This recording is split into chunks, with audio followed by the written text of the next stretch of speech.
গল্পের শুরুতে আমাদেরকে একটি মেয়েকে দেখানো হয়। কয়েক বছর আগে এক অ্যাক্সিডেন্টে মেয়েটির দু পা প্যারালাইজড হয়ে যায়। তার হাঁটা চলার একমাত্র অবলম্বন হচ্ছে হুইল চেয়ার। মেয়েটির নাম ইমসোল। তার মা সবসময় তার পাশে থাকলেও সে চায় এই অস্বস্তিকর জীবন থেকে মুক্তি পেতে। অন্যদিকে আজকে প্রথমবারের মতো শুরু হতে যাচ্ছে 4 জন মেম্বারের এক লিপস নামক একটি কেপপ ব্যান্ড। এই ব্যান্ডের মেইন ভোকালিস্ট বা গায়ক হচ্ছে সিওনজে।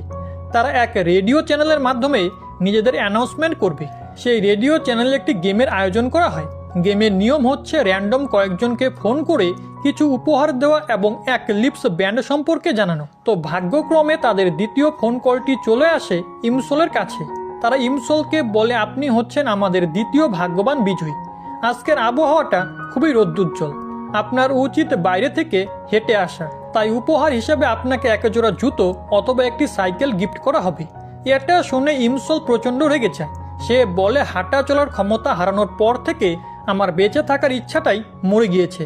এই বলে সে মোবাইল ফোনটা ছুঁড়ে ফেলে দেয়। তখন সিওন বলে, বেঁচে থাকাটাই অনেক বড় এক প্রাপ্তি। তোমার কাছের মানুষগুলো চায় তুমি সবসময় বেঁচে থাকো, তাই অনেকদিন বাঁচতে হবে। এটা শুনে ইমসোল রিয়েলাইজ করে তার মা সমস্ত কাজকর্ম রেখে সবসময় তার পাশেই বসে থাকে। তার পরিবার তাকে প্রচণ্ড ভালোবাসে, তাই পরিবারের জন্য হলেও তাকে বেঁচে থাকতে হবে। এরপর 5 বছর কেটে যায়। এখন ইমসোলের বয়স প্রায় 30 বছর। আর ওই দিনের পর থেকে সে অ্যাক্লিপস ব্যান্ডের একজন বিগ ফ্যান হয়ে গিয়েছে, বিশেষ করে সিওনের। সে তার রুমের প্রতিটা জায়গায় সিওনের পোস্টার দিয়ে ভরে রেখেছে। সকালবেলা ফোনের অ্যালার্মে তার ঘুম ভাঙে। আজকে তার অনেকগুলো কাজ আছে। বর্তমানে সে একজন ভিডিও এডিটর। তার ক্লায়েন্ট হচ্ছে একজন জ্যোতিষী মহিলা। সোশ্যাল মিডিয়াতে ভিডিও আপলোড করে থাকে এবং সেই মহিলাকে একটি ভিডিও এডিট করে দিতে হবে। এরপর সে যাবে সিওনের কনসার্ট দেখতে। এটা হচ্ছে অ্যাক্লিপস ব্যান্ডের প্রথম কনসার্ট, তাই কোনোভাবেই মিস করা যাবে না। এরপর যেতে হবে ইন্টারভিউ দিতে। সে এক মুভি স্টুডিওতে অ্যাসিস্ট্যান্ট ভিডিও এডিটর হিসেবে অ্যাপ্লাই করেছিল। শিডিউল চেক করে যখন সে উঠতে যাবে তখন সে তার গ্র্যান্ডফাদারকে দেখে ভয় পেয়ে যায়, কারণ তিনি লিপস্টিক নিয়ে তার মুখের কাছে বসেছিল। ওই সময় সে লক্ষ্য করে তার পছন্দের ঘড়িটা বক্সের মধ্যে নেই, তার গ্র্যান্ডফাদার হাতে পড়ে আছে। এটা দেখে সে ওই ঘড়িটা দিতে বললে তিনি বাচ্চাদের মতো আচরণ শুরু করে আর ইমসোলকে উল্টাপাল্টা নামে ডাকে। ইমসোল তার মাকে বলে, এই ঘড়িটা সিওনের। আমি এক অকশন থেকে অনেক দাম দিয়ে এটা কিনেছি, আর এটা ভেঙে গেলে আমি মরেই যাব। এই শুনে ইমসোলের মা তাকে বুঝিয়ে ঘড়িটা উদ্ধার করে দেয়। আসলে তার গ্র্যান্ডফাদারের মানসিক রোগ আছে, যার কারণে সে ছোট বাচ্চাদের মতো আচরণ করে। তখন ইমসোলের ভাই অফিস থেকে বাড়ি ফিরে আসে এবং সে জানায় তার বস খুবই খারাপ একজন লোক, তাকে দিন রাত 24 ঘন্টা কাজ করায়। এরপর ইমসোল তার ভিডিও এডিটের কাজ শেষ করে তার প্রয়োজনীয় জিনিসপত্র নিয়ে নেয় এবং সিওনের পোস্টারকে বিদায় জানিয়ে বেরিয়ে পড়ে কনসার্ট দেখার উদ্দেশ্যে। তার বেস্ট ফ্রেন্ড হিউনজু তাকে কনসার্ট পর্যন্ত এগিয়ে দিবে, আবার কনসার্ট শেষে নিতেও আসবে। হিউনজু বলে, আমার এক বন্ধুর বড় ভাই ছিল সিওনের ক্লাসমেট, আর তার স্কুল লাইফের অ্যালবামটা আমি নিয়ে এসেছি, যেটা পেয়ে তো ইমসোল প্রচণ্ড খুশি হয়। ইমসোল বলে, স্কুল লাইফে সিওন আমাদের সামনের বিল্ডিংয়ে থেকেছিল, কিন্তু এমন একটা হ্যান্ডসাম ছেলেকে কেন আমি নোটিশ করিনি? হিউনজু বলে, এর কারণ তুমি তখন টাইসংয়ের ফ্যান ছিলে আর সবসময় তার পিছনেই পড়ে থাকতে। অর্থাৎ স্কুল লাইফে ইমসোল আর সিওন প্রতিবেশী থাকলেও ইমসোল তাকে চিনত না। তবে সে সিওনের ফ্যান হয়েছে গত 5 বছর আগে থেকে, যেদিন সিওন তাকে ফোন করে মোটিভেট করেছিল। ইমসোল বলে, এই অ্যালবামে টাইসংয়ের ছবি নেই কেন? হিয়ংজু জানায়, এই ছবিগুলো তারা ফেয়ারওয়েলের দিন তুলেছিল, কিন্তু টাইসংকে তার আগে স্কুল থেকে বের করে দেওয়া হয়েছিল মারপিট করার অপরাধে। এরপরে সে কনসার্টে এলে তার ফ্যান গ্রুপের এক মেম্বারের সাথে দেখা হয়। তারা বিভিন্ন স্টলে ঘুরে দেখে, সিওনের পোস্টারের সাথে ছবি তুলে। অন্যদিকে অ্যাক্লিপস ব্যান্ডের সিইও বা বস মিস্টার কিংজংকে দেখানো হয়। মিস্টার কিংজং সর্বপ্রথম তাদের 4 জনকে নিয়ে এই ব্যান্ডটা শুরু করেছিল, আর বিগত 5 বছর পরিশ্রম করার পর বর্তমানে তাদের এই ব্যান্ড খুবই জনপ্রিয় হয়ে উঠেছে। আর এখন এই পর্যন্ত এসে সিওন চাচ্ছে রিটায়ার করতে, এমনকি কয়েকটা মুভির অফারও সে রিজেক্ট করে দিয়েছে। কিংজং জানায়, তুমি চাইলে ব্রেক নিতে পারো, কিন্তু রিটায়ার করা যাবে না, কারণ বিভিন্ন প্রোগ্রাম এবং কনসার্টের সাথে আমরা আগে থেকেই চুক্তিবদ্ধ হয়ে আছি। এই নিয়ে তাদের মধ্যে ঝগড়া হয়। অপরদিকে ইমসোলকে ফোন করে জানানো হয় ভিডিও এডিটরের জবের জন্য ইন্টারভিউ দিতে এখনই আসতে হবে। তাই সে ওই অফিসে চলে আসে। অফিসের এডিটিং রুমটা ছিল 2য় তলায়, আর হুইল চেয়ারে ওপরে ওঠার কোনো সুযোগ ছিল না। এর জন্য তাকে রিজেক্ট করে দেওয়া হয়। তবে সে মন খারাপ না করে কনসার্টের উদ্দেশ্যে রওনা হয়, কিন্তু তার বাস জ্যামে আটকে পড়ে। অন্যদিকে তাদের ফ্যান গ্রুপের মেম্বাররা টেক্সট করে কিছুক্ষণের মধ্যেই কনসার্টের ডোর ক্লোজ করে দেওয়া হবে, তাই সে যেন দ্রুত চলে আসে। তবে সে এসে দেখে ডোর ক্লোজ হয়ে গিয়েছে, তাই একজন স্টাফকে অনেক রিকোয়েস্ট করে রাজি করিয়ে ফেলে, কিন্তু সে টিকিটটা খুঁজে পাচ্ছিল না। তার মনে পড়ে বাসে উঠে মানিব্যাগ বের করার সময় টিকিটটা নিচে পড়ে গিয়েছে, তাই আর কোনো উপায় না থাকায় সেখানেই বসে গান শুনতে থাকে। সিয়ন তার পছন্দের গানটা গাইছিল। গানের কথাগুলো ছিল ঠিক এই রকম: তুমি আমার জীবনে এসেছিলে গ্রীষ্মের হঠাৎ বৃষ্টির মতো, বৃষ্টি কিছুক্ষণ পরই থেমে গিয়েছিল, তবে তুমি হৃদয়ে রয়ে গেলে আজীবন। কনসার্টের শেষে টিমের গিটারিস্ট হিয়ং, যে ছিল তার ছোটবেলার বন্ধু, সে তার উপরে প্রচণ্ড রেগে যায়, কারণ সিয়ন রিটায়ার করবে। এটা সে মেনে নিতে পারছিল না। সবকিছু মিলিয়ে সিয়ন ভেঙে পড়েছিল। অন্যদিকে কনসার্ট থেকে বেরোনোর সময় ধাক্কা লেগে ইমসুলের মোবাইল ফোনটা ভেঙে যায় এবং তার বেস্ট ফ্রেন্ড হিউনজুও আসতে লেট করছিল, তাই একাই রওনা হয় বাড়ির দিকে। তবে কিছু দূর আসতেই তার হুইল চেয়ারের চার্জও শেষ হয়ে যায়। সে বলে আজকের দিনটা খুবই খারাপ যাচ্ছে, চাকরি থেকে রিজেক্ট হওয়ার পরে কনসার্টেও ঢুকতে পারলাম না, আর এখন এই তীব্র শীতের মধ্যে রাস্তায় দাঁড়িয়ে থাকতে হচ্ছে। ওই সময় সিয়ন সেই দিক দিয়ে যাচ্ছিল। মেয়েটাকে দাঁড়িয়ে থাকতে দেখে সে গাড়ি থামায়। গাড়ি থেকে নেমে তার সামনে চলে আসে। সিয়নকে দেখে সে হতবাক হয়ে যায়। কিছুতেই বিশ্বাস করতে পারছিল না তার পছন্দের কেপপ আইডল তার সামনে দাঁড়িয়ে আছে। সিয়ন দেখে ইমসল ঠান্ডায় কাঁপছে। এই দেখে হাত গরম করার জন্য তার হ্যান্ড ওয়ার্মারটা তাকে দিয়ে দেয়।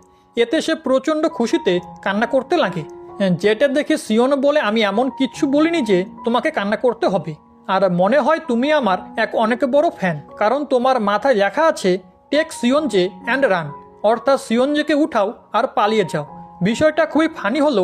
ইমসল বলে, এটাই হচ্ছে আমার ফ্যান ক্লাবের ইউজার নেম, আর তোমাকে অনেক অনেক ধন্যবাদ, তোমার কারণে আমি নতুন করে বাঁচতে শিখেছি। সিয়ন বলে, চলো তোমাকে বাড়ি পর্যন্ত এগিয়ে দিব, কিন্তু তখনই সেখানে হিয়নজু চলে আসে। ইমসল বলে, আমার বন্ধু এসে পড়েছে। এরপর সিয়ন তার ছাতাটাও তাকে দিয়ে দেয়। এর বিনিময়ে সে তাকে কিছু ক্যান্ডি গিফট করে। তারপর দেখা যায় সিয়নও ঠিক ততটাই খুশি ছিল ক্যান্ডিগুলো পেয়ে। এরপর বাড়িতে ফিরে সে ওই ছাতাটা এবং হ্যান্ড ওয়ার্মারটা যত্ন করে রেখে দেয়। হঠাৎ করে লক্ষ্য করে ঘড়িটা অদ্ভুতভাবে জ্বলে উঠেছে। এই দেখে সে ঘড়িটা হাতে পড়ে নেয়। এরপর তাদের ফ্যান গ্রুপে আজকের কনসার্টের কিছু ছবি আপলোড করা হয়। একটা ছবিতে সিয়নের বুকের তিলটা দেখা যাচ্ছিল। ইমসল মনে মনে বলে, সবাইকে এসব দেখিয়ে বেড়ানোটা মোটেও উচিত নয়। এদিকে হোটেল রুমে সিয়ন কিছু একটা নিয়ে খুবই চিন্তিত ছিল। তার টেবিলে পড়েছিল অনেক অনেক ওষুধ, আর ছিল ইমসলের দেওয়া সেই ক্যান্ডির বক্সটা। তার বস মিস্টার কিংজং তাকে কল করে যাচ্ছিল, কিন্তু সে ফোন রিসিভ করছিল না। এর কিছুক্ষণ পর কেউ তার দরজায় কলিং বেল বাজায়, কিন্তু এতেও তার কোনো রিয়াকশন ছিল না। অন্যদিকে হোটেলের একজন স্টাফ আরেকজনকে বলছিল সে একটু আগে সিয়নকে দেখেছে। অন্যজন বলে তাকে সামনাসামনি দেখতে কেমন, নিশ্চয়ই অনেক টল অ্যান্ড হ্যান্ডসাম। তাদের এই কথাবার্তার মাঝেই সেই বিল্ডিং থেকে কেউ একজন সুইমিং পুলে পড়ে যায়, আর সেটা ছিল সিয়ন। এরপর ফ্যান গ্রুপে এই বিষয়টা নিয়ে তোলপাড় শুরু হয়। টেক্সটের শব্দে ইমসলের ঘুম ভাঙে, যেখানে লেখা ছিল সিয়ন কিছুক্ষণ আগে সুইসাইড করেছে। এরপর একটা ভিডিওতে দেখা যায় তার শ্বাস প্রশ্বাস বন্ধ হয়ে গিয়েছে এবং তাকে হসপিটালে নিয়ে যাওয়া হচ্ছে। এই দেখে ইমসল বেরিয়ে পড়ে তাকে দেখার জন্য, কিন্তু একটা ছোট্ট অ্যাক্সিডেন্টে তার হাতের ঘড়িটা জলাশয়ে পড়ে যায়। সেটা উদ্ধার করার জন্য সে ওই জলাশয়ে নিয়ে পড়ে। ঘড়িটা নিয়ে যখন উঠবে তখন বিলবোর্ডে লেখা আসে ডিপ্রেশনের কারণে সুইসাইডে করেছে কেপপ আইডল সিয়নজে। এই দেখে ইমসল ওয়েবসাইটে সার্চ করেও একই নিউজ দেখতে পায়। এতে সে প্রচণ্ড ভেঙে পড়ে, আর ভুলবশত ঘড়ির বাটনে চাপ লাগতেই সে হতবাক হয়ে যায়। দেখতে পায় চারিপাশের সবকিছু স্থির হয়ে গিয়েছে, মনে হচ্ছে পুরো পৃথিবীটা যেন ওলটপালট হয়ে যাচ্ছে। এরপর সে চোখ খুলতেই দেখে তার ছোটবেলার ক্লাস টিচার তার সামনে দাঁড়িয়ে আছে।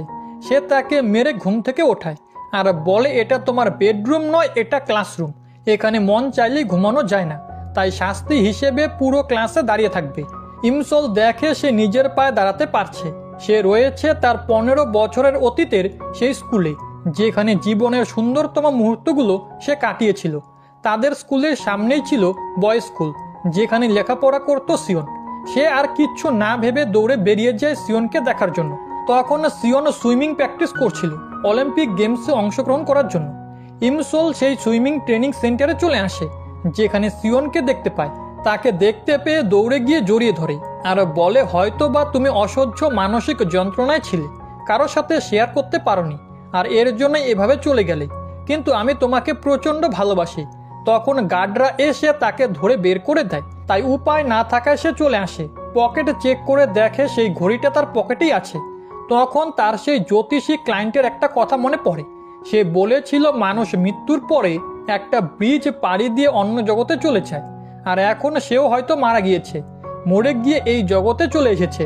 এই ভেবে সেখানকার ব্রিজের কাছে বসে কান্না করছিল। তখন সিওন ওই দিক দিয়ে যায়। সে দেখে মেয়েটা চুপ হয়ে বসে রয়েছে, কোনো সারা শব্দ নেই। তাকে নাড়া দিতেই সে মাটিতে শুয়ে পড়ে। এরপর বলে ওঠে, মনে হয় আমি এখনো মারা যাইনি, তবে এই ব্রিজটা পার হলে আমরা মারা যাব, তাই কিছুতেই এই ব্রিজ দিয়ে যেতে পারবে না। সিওন বলে, আমার বাড়ি এই দিকে, আমাকে এই ব্রিজ দিয়েই যেতে হবে। সিওন তার ঘড়িটা দেখে বলে, এমন একটা ঘড়ি আমার কাছেও আছে। ইমসল বলে, এটাই সেই ঘড়িটা, এটা তুমি রেখে দাও, আর বলে তুমি কোনোভাবেই এই ব্রিজ দিয়ে যেতে পারবে না। তখন সিওন একটা ট্যাক্সি দেখতে পায় আর দৌড়ে এসে ওই ট্যাক্সিতে উঠে চলে যায়। এর কিছুক্ষণ পরে ইমসলের ফোন বাজতে শুরু করে। সে ভয়ে ভয়ে ফোন রিসিভ করতেই বিকট আওয়াজে তার মা চিৎকার করে ওঠে আর বলতে থাকে, স্কুল থেকে পালিয়ে গিয়েছিস, সন্ধ্যার মধ্যে বাড়ি না ফিরলে তোকে মেরে মার্ডার করে ফেলবো। অন্যদিকে সিওন বাড়ি গিয়ে টেবিলের ওপর তার ঘড়িটা দেখতে পায়, আর পকেটে ছিল ইমসলের দেওয়া ঘড়িটা। তাই সিদ্ধান্ত নেয় ইমসলের ঘড়িটা আগামীকাল ফিরিয়ে দিবে। তখন তার শোল্ডারে ব্যথা অনুভব হয়, অর্থাৎ তার শোল্ডার ইনজুরি ছিল। এরপরও সে প্রতিদিন সুইমিং প্র্যাকটিস করে। অপরদিকে ইমসল সেই গ্রামের বাড়ির সামনে চলে আসে। বাড়ির নিচতলায় ছিল একটা সিডি ডিভিডির দোকান। সে বলে, এ সব কিছু ঠিক তেমনটাই আছে যেমনটা আমার স্কুল লাইফে ছিল। এরপর সে বাড়ির ভিতরে চলে আসে। তার মা তাকে দেখতেই মারতে শুরু করে আর বলে, স্কুল ব্যাগ ফেলে কোথায় পালিয়ে গিয়েছিলি? কিছুক্ষণ আগে হিয়ঞ্জু এসে ব্যাগটা রেখে গিয়েছে। ইমসল বলে, তুমি এত ইয়ং হয়ে গেলে কিভাবে? তখন তার নজর পড়ে ক্যালেন্ডারের দিকে। সালটা ছিল 2008। এই দেখে সে এবার বিশ্বাস করে নেয় যে সে সত্যি টাইম ট্রাভেল করেছে। ঘরের ভিতরে গিয়ে তার গ্র্যান্ডফাদারকে দেখতে পায়। তাকে জিজ্ঞেস করে, বলো তো আমার নাম কি?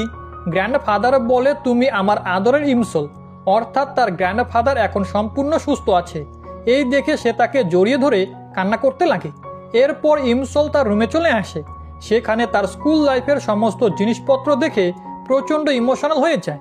তারপর রাতের বেলা বালিশ নিয়ে তার মা এবং গ্র্যান্ডফাদারের মাঝখানে শুয়ে পড়ে আর মনে মনে বলে, হয়তো সকালবেলা ঘুম ভাঙলেই দেখব এই সব কিছু ছিল শুধুমাত্র একটা স্বপ্ন। এর পরদিন সকালে চোখ খুলে বুঝতে পারে সে তার পা নাড়াতে পারছে না। সে ভেবে নেয় এতক্ষণ যাবৎ সে স্বপ্ন দেখছিল, কিন্তু মাথা উঠিয়ে দেখে তার ভাই তার পায়ের ওপরে শুয়ে আছে। এই দেখে সে তাকে লাথি মেরে সরিয়ে দেয়। রুমটা দেখে বুঝতে পারে সে তাদের গ্রামের বাড়িতেই আছে আর নিজের পায়ে দাঁড়াতেও পারছে, অর্থাৎ সে সত্যিই টাইম ট্রাভেল করেছে। এটা বুঝতে পেরে প্রচণ্ড খুশি হয়ে তার ভাইকে সরি বলে। এরপর বেরিয়ে পড়ে স্কুলের উদ্দেশ্যে। তার স্কুলের সামনে সিওন অপেক্ষা করছিল ঘড়িটা ফিরিয়ে দেওয়ার জন্য। সিওনের বন্ধু হিয়ং এসে জিজ্ঞেস করে, গতকালকে সুইমিং প্র্যাকটিস ম্যাচটা কেমন হয়েছে? সিওন বলে, ভালোই ছিল, তবে শোল্ডার ইনজুরিটা খুব কষ্ট দিচ্ছে। অন্যদিকে ইমসলের সিওনকে দেখতেই মনে পড়ে তার মৃত্যুর সেই দিনটার কথা। এটা ভাবতেই সে প্রচণ্ড ইমোশনাল হয়ে যায়। তখন সিওন ছাতা নিয়ে চলে আসে, ঠিক যেমন ভাবে এসেছিল সেই তীব্র শীতের রাতে। সিওন এসে বলে, এমন কিছু বলিনি যে কান্না করতে হবে। এই শুনে তার আরো বেশি মন খারাপ হয়, কারণ সেই রাতে ঠিক এই কথাটাই সিওন বলেছিল। এসব ভেবে সে কান্না করেই যাচ্ছিল। তাই সিওন তাকে নিয়ে পাশের একটা বিল্ডিং এর সামনে চলে আসে। সে বলে, তুমি গতকাল সুইমিং এর মধ্যে আমাকে ডিস্টার্ব করলে, এরপর রাস্তায় উল্টাপাল্টা ব্যবহার করলে, এর কারণ কি? তখন ইমসল মনে মনে বলে, আমার বয়স 30 বছর, তাই একজন স্কুলের স্টুডেন্টকে কনভিন্স করা বেশি কঠিন হবে না। এরপর সে গল্প বানাতে শুরু করে। সে বলে, আমার একটা কুকুর ছিল, সে খুব ভালো সাঁতার জানতো, কিন্তু কিছুদিন আগে সে মারা গিয়েছে। তোমাকে সুইমিং করতে দেখে তার কথা মনে পড়ে গিয়েছিল, তাই ভুলে আই লাভ ইউ বলে ফেলেছিলাম। সিওন বলে, আমি কি তোমার কুকুরটার মতো দেখতে? আর এই ঘড়িটাও তোমার কুকুরই ব্যবহার করতো, তাই না? এই শুনে ইমসল ভেবে পাচ্ছিল না যে সে কি উত্তর দিবে, তাই সে দৌড়ে পালিয়ে যায়। স্কুলে ফিরে নিজেকেই মারতে থাকে আর বলে আমি প্রচণ্ড বোকা, আর ছাতাটা কেন নিয়ে আসলাম। এরপর সে তার ক্লাসরুমটা খুঁজে পায়। ক্লাসে ঢুকতেই তার ছোটবেলার সব স্মৃতিগুলো মনে করে। সেই পুরনো ক্লাসরুমটা এবং পুরনো বন্ধুগুলো ঠিক আগের মতোই আছে। সে তাদেরকে বলে বহু বছর পর তোমাদেরকে আবারও দেখে খুব ভালো লাগছে। এই শুনে হিয়নজু বলে তোমার মাথা খারাপ হয়ে গিয়েছে, গতকাল ব্যাগ রেখে ক্লাস থেকে পালিয়ে গেলে কেন? কিন্তু ইমসল তার কোনো কথাই শুনছিল না, বরং তার বেস্ট ফ্রেন্ডকে দেখে খুশিতে নাচতে থাকে। অন্যদিকে ইমসলের মা মিসেস সুন তার দোকানটা পরিষ্কার করছিল, যেখানে সে সিডি ডিভিডির ক্যাসেট এবং বই ভাড়া দিয়ে থাকে। সে তার এক বন্ধুকে বলে ইমসলের স্কুল শেষ হলেই আমরা শহরে সেটেল করে যাব, তাকে ভালো কলেজে ভর্তি করতে হবে। তখন সে কম্পিউটারে লক্ষ্য করে দেখে এক কাস্টমার অনেকদিন যাবৎ ক্যাসেটে নিয়ে ফেরত দিচ্ছে না। এর জন্য তাকে ফোন করে, আর সেই লোকটা হচ্ছে সিয়নের বাবা। মূলত সিয়নের বাবার অ্যাকাউন্ট থেকে একটা অ্যাডাল্ট মুভির ক্যাসেট ভাড়া নেওয়া হয়েছিল, কিন্তু সে অস্বীকার করে বলে ওই ধরনের মুভি সে দেখে না। ইমসলের ভাই জ্যোতিষীর মতো সেজে তাদেরকে ভয় দেখায়। আসলে সে একজন অভিনেতা হতে চায়, আর এই বাজে অ্যাক্টিং দেখে তার মা তাকে মারতে শুরু করে। অপরদিকে স্কুলে ইমসল সেই ঘড়িটা নিয়ে গবেষণা করছিল। মনে মনে বলে এই বাটনে প্রেস করলেই হয়তো আগের জায়গাতে চলে যাব, কিন্তু এই লাইফটাকেই আমি বেশি এনজয় করছি, তাই কখনো এই বাটনে চাপ দেওয়া যাবে না। কিন্তু অন্যদিকে টিচার তাকে অঙ্ক করার জন্য বোর্ডে ডাকছিল, অথচ গভীর চিন্তায় ডুবে থাকার কারণে টিচারের ডাক সে শুনতে পায় না। তাই হিয়নজু তাকে পিছন থেকে খোঁচা দিতেই তার ঘড়ির বাটনে চাপ লেগে যায়। এতে সে প্রচণ্ড ভয় পায়, হয়তো সে আবারও বর্তমানে চলে এসেছে। কিন্তু দেখা যায় সে ওই ক্লাসরুমেই ছিল, আর টিচার তাকে বোর্ডে দেখে নেয়। স্কুল লাইফের সেই সহজ অঙ্কগুলো এখন আর তার কিছুই মনে নেই, তাই পেটে ব্যথার অভিনয় করে ক্লাস থেকে বেরিয়ে যায় আর দৌড়ে চলে আসে সিয়নের স্কুলে। মনে মনে বলে যখন সে সেলিব্রিটি ছিল তখন চাইলেও তার সাথে দেখা করতে পারতাম না, কিন্তু এখন যখন ইচ্ছে তখনই তাকে দেখতে পাই, তাই আমি আর সেই লাইফে ফিরে যেতে চাই না। তখন বাইরে থেকে সিগারেটের স্মেল আসছিল। বিষয়টা দেখার জন্য সে ব্যালকনিতে চলে আসে। সেখানে ধূমপান করছিল সিয়নের ক্লাসমেট টাইসং এবং তার বন্ধুরা। টাইসং মারপিট শুরু করে। এই দেখে ইমসল ব্যালকনি থেকে নিচে ঝাঁপ দেয়। এরপর তাদেরকে বলে ভিতরে সুইমাররা প্র্যাকটিস করছে, সিগারেটের ধোঁয়ায় তাদের ফুসফুসে প্রবলেম হতে পারে। এই বলে সিগারেটের প্যাকেটটা নিয়ে নেয়। তখন টাইসংকে মারার জন্য আরও কয়েকজন চলে আসে। এই দেখে সে ইমসলকে নিয়ে দৌড়ে পালিয়ে যায়। এরপর সে স্মোক করতে গেলে ইমসল তাকেও বাধা দেয়। তাকে কাছ থেকে দেখে তার মনে পড়ে এই ছেলেটাই হচ্ছে সে যে ছিল তার স্কুল লাইফের সর্বপ্রথম ক্রাশ টাইসং। এর একটা ব্যান্ড গ্রুপ ছিল, সেই গ্রুপের সবচেয়ে হ্যান্ডসাম এবং মেয়েদের ক্রাশ ছিল টাইসং, তাই বাকিদের মতো ইমসলও টাইসংকে পছন্দ করত। এখন এসব কিছু মনে পড়তে ইমসল বেশ খুশি হয়ে যায়। সে বলে বহু বছর পর তোমাকে দেখে খুব ভালোই লাগছে। কিন্তু টাইসং জানায় গতকালই তাদের দেখা হয়েছিল, আর ইমসল তাকে একটা লাভ লেটার দিয়েছিল। লাভ লেটার পড়ে সে খুবই ইমপ্রেস হয়েছে। এই বলে সিগারেটের প্যাকেট এবং লাইটার তার হাতে ধরিয়ে চলে যায়। তখনই সেই স্কুলের গার্ডরা এসে বুঝতে পারে ইমসল এখানে এসেছে ধূমপান করতে, এই জন্য তাকে শাস্তি দেওয়া হয়। তখন সিয়নও সেখান দিয়ে যাচ্ছিল। ইমসল তাকে দেখে চুল দিয়ে মুখ ঢেকে ফেলে, কিন্তু সিয়ন তাকে দেখেই চিনে ফেলে। সিগারেট এবং লাইটার ডাস্টবিনে ফেলে দিয়ে বলে ধূমপান করা স্বাস্থ্যের জন্য ক্ষতিকারক। এই বলে সে চলে যায়। অর্থাৎ আরও একবার সিয়নের সাথে তার ভুল বোঝাবুঝি হয়ে গেল। এরপর টাইসংয়ের সাথে আবারও দেখা হয়। টাইসংও বলে আমার অ্যাটেনশন পাওয়ার জন্য সবসময় আমার পিছনে লেগে থাকো না, কারণ আমার পিছনে আরও একজন লেগে আছে, সে যেন তোমাকে আমাদের স্কুলে দেখতে না পায়। কিন্তু তখনই সেই মেয়েটা চলে আসে। তাকে দেখতেই টাইসং পালিয়ে যায়। সে ইমসলকে এখানে দেখে প্রচণ্ড রেগে যায় এবং তার বন্ধুদেরকে নিয়ে তাকে মারতে আসে। এই অবস্থা দেখে ইমসন তাকে সরি বলে আর বলে টাইসংয়ের প্রতি তার কোনো ইন্টারেস্ট নেই। এরপর ইমসল আর হিয়নজু লাঞ্চ করতে আসে।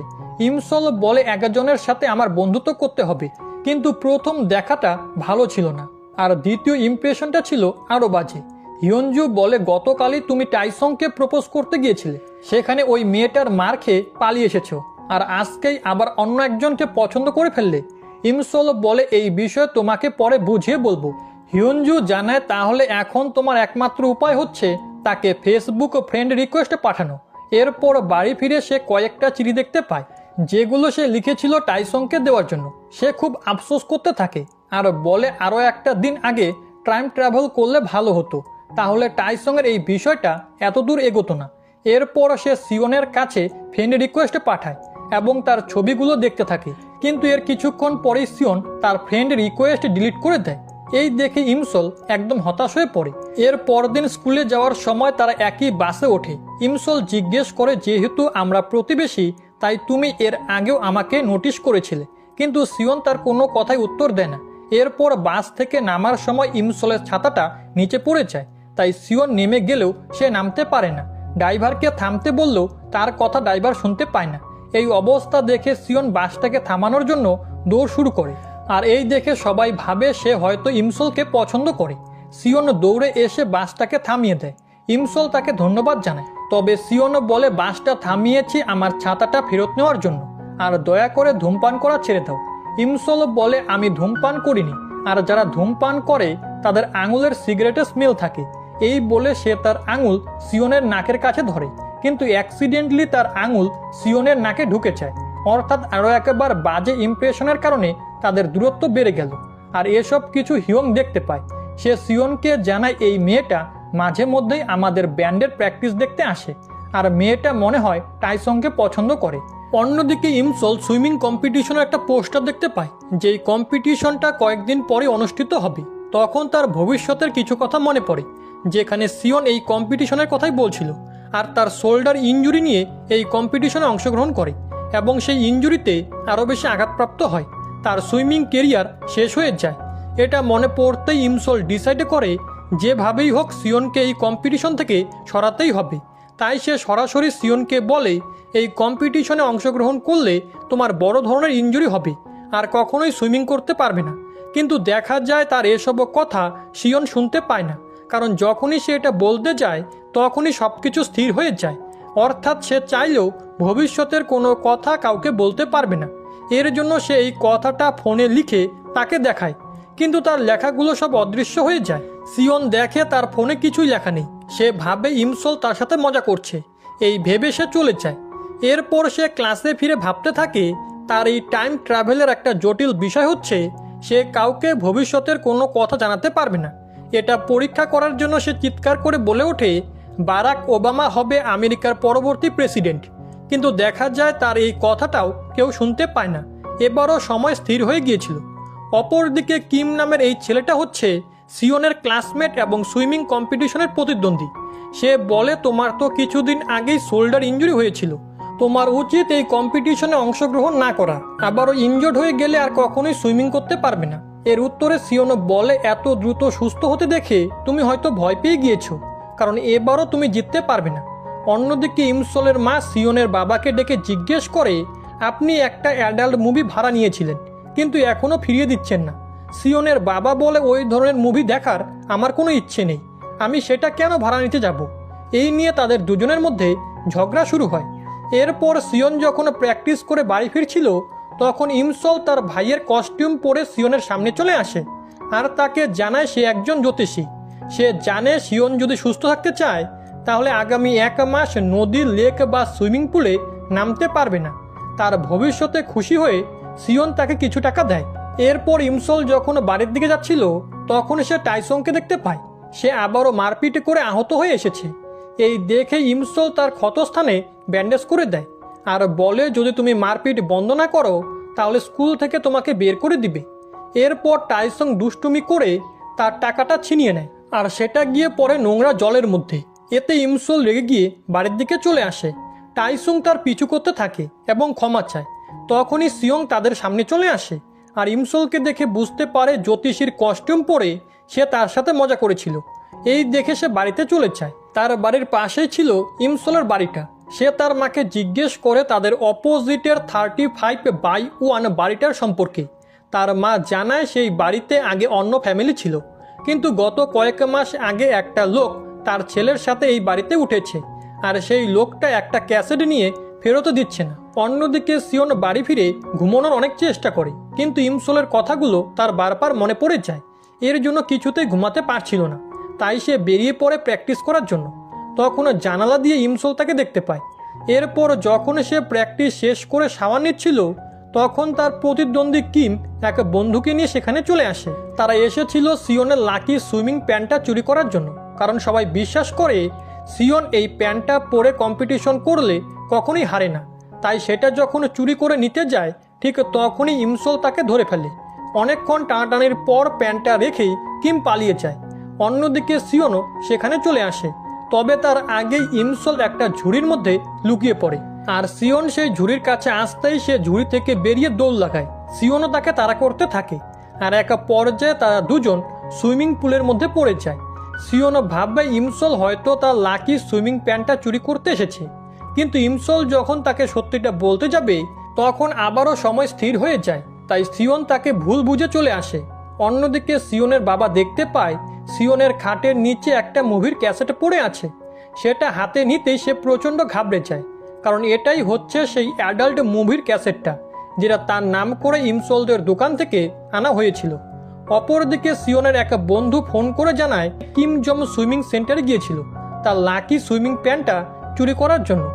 এই শুনে সিওন বুঝতে পারে ইমসল তার ক্ষতি নয় বরং তাকে সাহায্য করতে চায়। আর তখনই হঠাৎ করে বৃষ্টি শুরু হয়। সে ভাবে ইমসলকে একা ফেলে আসা উচিত হয়নি। অন্যদিকে ইমসল ভাবছিল যখনই কিছু বলতে যাবে তখনই সময় স্থির হয়ে যায়, তাই হয়তো বা শত চেষ্টা করলেও সে ভবিষ্যৎকে পরিবর্তন করতে পারবে না। যা হবার তা হবেই। তখন হঠাৎ করে তার সামনে একটা গাড়ি চলে আসে, আর যখন সে অ্যাক্সিডেন্ট করতে যাবে ঠিক তখনই সিওন এসে তাকে বাঁচিয়ে নেয়। আর এর সাথে আজকের এই পার্ট এখানেই শেষ হয়ে যায়।